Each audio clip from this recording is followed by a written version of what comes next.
इस क्वेश्चन में एक टेबल दिया है तो इसमें हमें मैच करना है। तो लिस्ट 1 में कुछ कंपाउंड्स दिए हैं और लिस्ट 2 में पीके के वैल्यूज दिए हैं।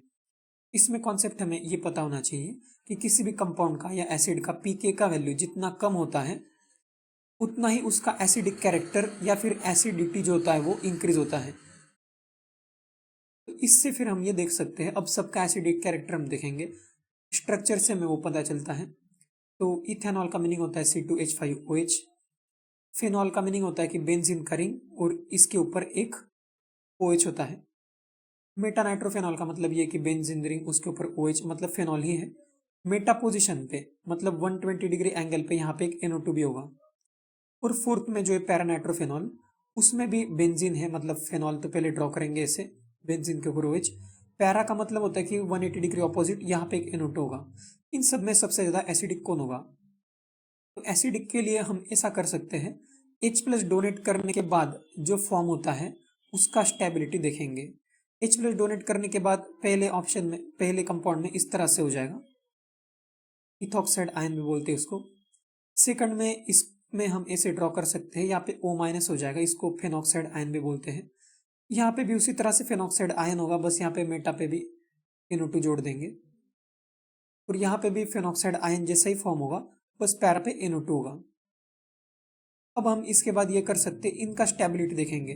तो ये जो अनायंस फॉर्म हुए हैं इसमें सबसे ज्यादा स्टेबल जो होगा उसका H+ डोनेट करना आसान होगा।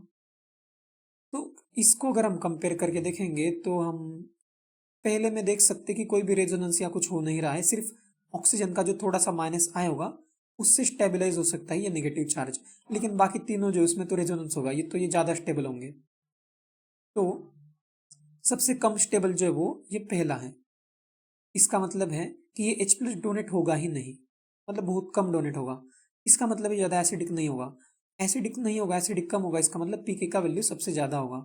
तो पीके का वैल्यू सबसे ज्यादा यहाँ पे टेबल में जो दिख रहा है वो 15.9 है।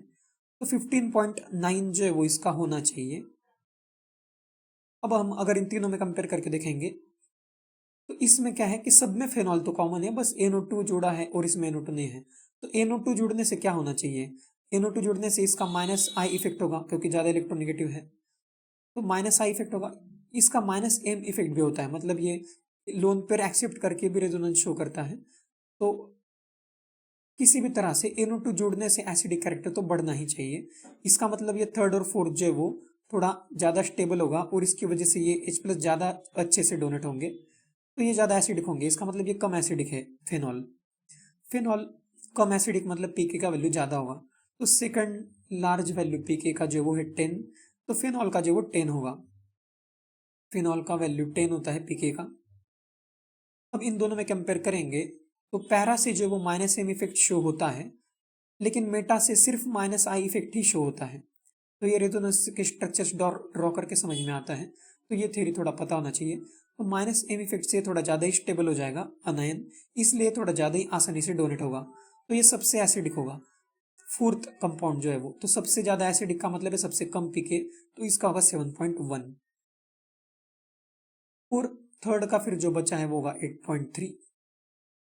अब ऐसा अगर हम ऑप्शन में देखेंगे कि ए का 2, तो ए का 2 जो है वो डी ऑप्शन में दिख रहा है, बी का 1, तो फेनॉल का 10 ये भी सही है, और सी का 4, तो सी का 8.3 ये भी सही है, और डी का 3।